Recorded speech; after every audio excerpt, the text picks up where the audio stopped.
Nós estudamos nessa nossa segunda aula o tema tutelas provisórias, foi o tema principal. Escolhemos estudar agora, tendo em vista que, em geral, essas tutelas provisórias são apresentadas na petição inicial. Mas agora a gente vai retomar aquele nosso modelo mental para a gente prosseguir no rito comum, observando os próximos passos para o desenvolvimento adequado dessa relação processual. Então, surge, dentro de um princípio da primazia das soluções consensuais dos litígios, o código ele modifica o rito comum ordinário do Código de 1973 e prestigia, nesse momento, a realização de uma audiência de conciliação ou de mediação.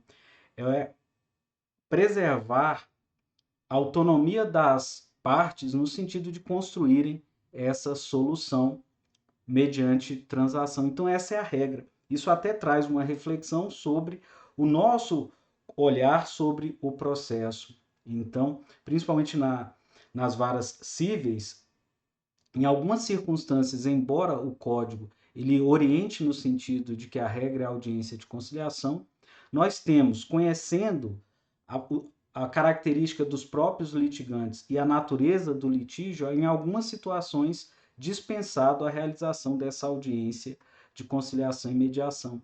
Mas se a gente olhar pelo código, essa audiência, nesse momento de recebimento da petição inicial, só deveria ser dispensada a rigor naquelas situações em que o direito não admite autocomposição. Então, um exemplo, a pessoa jurídica de direito público, Distrito Federal, numa causa fazendária, pode, numa circunstância, não estar autorizada a conciliar naquela situação.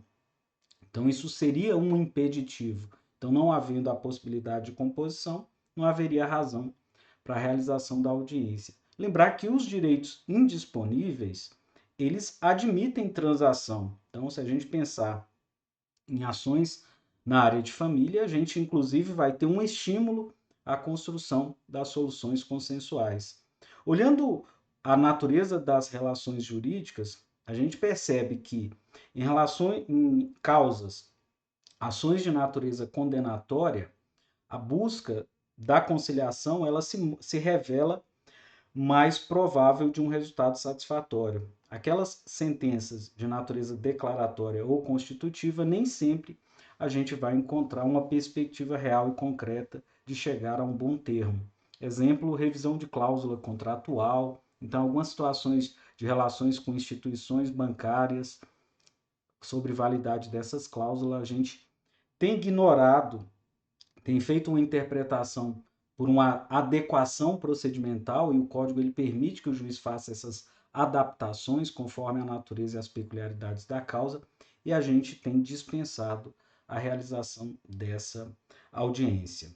Mas, seguindo a orientação do código, a regra é que se inaugure mediante essa audiência. Para que a gente agora faça a integração da relação jurídico-processual, surge o momento da citação. Se a gente olhar no contexto da gestão processual, esse é um momento crítico no processo. Em algumas situações, se não houver uma organização, uma gestão de como essa citação, quais são as diligências que serão realizadas, de que forma elas serão realizadas para otimizar, a gente corre aqui um risco de que o processo fique dentro de um loop em que ele não sai dessa fase com diligências intermináveis, até porque o código ele traz um desafio grande no sentido do esgotamento das possibilidades de localização do paradeiro do nosso executado. A grande novidade que surge é com a Lei 14.195, no contexto de pandemia e de um processo que agora é muito mais digital, numa justiça que também é digital, ele prestigia como meio principal de citação os meios eletrônicos. E ele leva para o CNJ uma obrigação, impõe um dever de montar, de criar um cadastro nacional desses endereços eletrônicos, no sentido de que essa citação e os atos de comunicação em geral, as intimações também, elas sejam realizadas de uma maneira menos onerosa para o Estado, porque São vários atos processuais, muitas vezes praticados e inúteis, porque a gente não alcança esse devedor. Então é um desafio grande esse ato citatório, e isso requer que a vara ela tenha uma gestão sobre as rotinas que serão adotadas e também nos desafia na construção da decisão inicial de recebimento dessa petição, que o juiz já faça ali um roteiro a ser observado para que haja também um padrão nessa busca da localização do réu, para evitar que o processo fique com muita intimação para o autor, quando o juiz pode já cooperar e de ofício adotar uma série de providências no sentido de propiciar uma citação mais célere. Lembrar que o princípio da inércia da demanda, ele coloca a jurisdição numa posição inerte quanto à provocação. Uma vez provocada por meio da petição inicial, o próprio artigo 2º do Código de Processo Civil, ele vai orientar no sentido de que o impulso é oficial, e aqui é um ato de impulso da relação jurídico-processual. Então não há nenhuma violação a esse princípio no sentido do juiz já adotar medidas efetivas para buscar o paradeiro desse réu, fazendo as consultas aos sistemas eletrônicos que estão à sua disposição. Retornando à reflexão sobre os meios eletrônicos, dentro do contexto do modelo de juízo 100% digital, as comunicações elas devem priorizar o meio eletrônico. O grande problema que vai surgir aqui é que, em muitas situações, a parte autora ela não detém o endereço eletrônico da parte ré para que a citação ela seja realizada nessa modalidade. Mas veja que o próprio código ele foi atualizado, porque o código de 2015 ainda foi concebido em um modelo que prevalecia ainda os processos físicos, então ele tem várias orientações que olham o processo ainda naquela concepção, naquele modelo do processo físico, quando hoje a gente já alcança uma realidade que domina a justiça do DF, em que nossos processos são todos eletrônicos. Logo após a citação, uma vez efetivada, a gente vai encontrar aqui a audiência, a realização dessa audiência de conciliação ou de mediação. Olhando essa marcha processual, eu digo que aqui tem uma regra que é importante que a gente observe. Uma regra de 30 dias, 20 dias e 10 dias. 30 dias é o prazo mínimo entre a designação e a realização dessa audiência. 20 dias é o prazo, o intervalo mínimo que deverá ser respeitado entre a citação e a realização dessa audiência, justamente para oportunizar ao réu, nesses 20 dias, que ele se organize efetivamente para participar adequadamente da audiência de conciliação ou de mediação. E 10 dias é o prazo limite para que esse réu tenha a possibilidade de eventualmente manifestar-se pela desistência da realização, pelo desinteresse na realização dessa audiência de conciliação ou de mediação. Lembrar que ela só não vai acontecer quando o autor na petição inicial manifestar-se expressamente sobre o desinteresse e o réu também, quando citado, também disser que não tem interesse na conciliação. E aí surge uma regra específica, especial, para apresentação de defesa. A regra geral é que, não havendo conciliação, conta-se a partir da audiência de conciliação o prazo de 15 dias para contestação. Agora, lembrar que se o réu ele desiste antes dessa audiência, da data do protocolo dessa petição dele no processo, inicia-se automaticamente a contagem do prazo para que ele apresente contestação. E com uma peculiaridade, se a gente tiver litisconsórcio no polo passivo, a audiência somente não se realizará se todos manifestarem o desinteresse na realização da audiência. E da data do protocolo da manifestação de cada um deles, abre um prazo individual, vai se contar dessa manifestação o prazo para que apresente contestação. O mais comum no nosso dia a dia é que quando surge um litisconsórcio, também surge. É muito comum que o advogado do réu será o advogado comum de todos eles, então essa manifestação vem em favor de todos os réus. Mas vindo de forma separada, a gente precisa se atentar que esses prazos vão ser contados de maneira individual.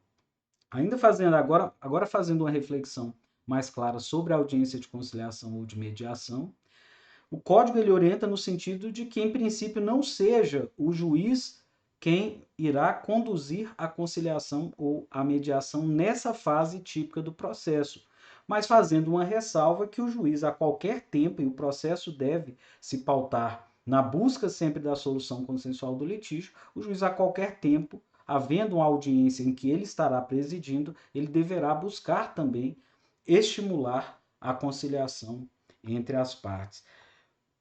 Muitas pessoas ainda fazem a confusão entre a conciliação e a mediação. Então, o próprio código cuida de traçar algumas distinções. Então, o papel do conciliador está aí no artigo 65, parágrafo 2º, que diz que o conciliador atuará preferencialmente nos casos em que não houver vínculo anterior entre as partes. Poderá sugerir soluções para o litígio, sendo vedada a utilização de qualquer tipo de constrangimento ou intimidação para que as partes conciliem. Então, o papel da conciliação é o litígio ele é circunstancial, ele não envolve um vínculo pretérito e nem terá um desdobramento entre as partes. Então, um exemplo simples disso é um acidente de veículo, é uma questão circunstancial, não há um relacionamento prévio e nem um desdobramento futuro. E numa situação como essa, o conciliador ele vai atuar e ele poderá, inclusive, sugerir soluções para o litígio, porque ele é pontual. Diferente da figura do mediador, que vai atuar preferencialmente